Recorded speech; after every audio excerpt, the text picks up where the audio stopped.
essentially create a common language for organizations to transact software with each other, whether that's a vendor to a client, whether that's partners to each other.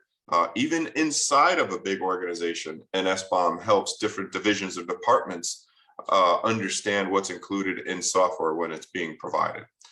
Typically, it identifies all the components, the risks. It's often available in various formats. We'll see a couple of examples a little bit later in today's session.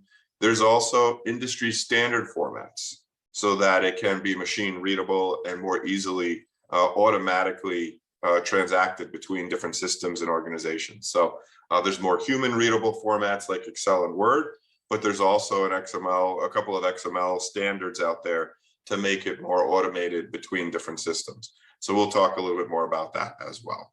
But that's just a quick summary on a software bill of materials.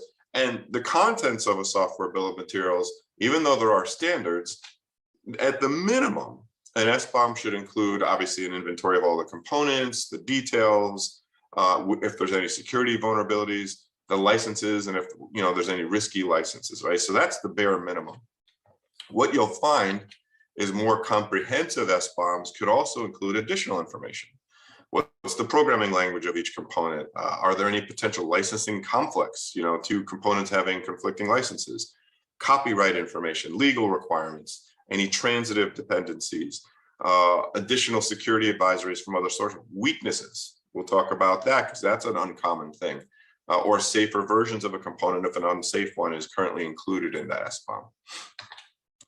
Okay, one quick example here before we transition to our next speaker is we've worked with one company at CAS called Broadridge Financial Solutions. They're a large financial tech company in the United States, and they implemented this control tower approach to open source risk management.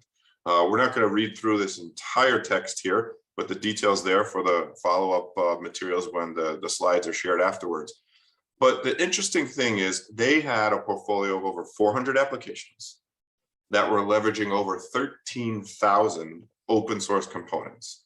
So they set up and started operating this open source control tower. We worked with them to do that using one of our technologies at CAST. And the incredible results were what used to take them days in terms of their process to approve a new component for the development team to use was reduced down to on average about 10 minutes.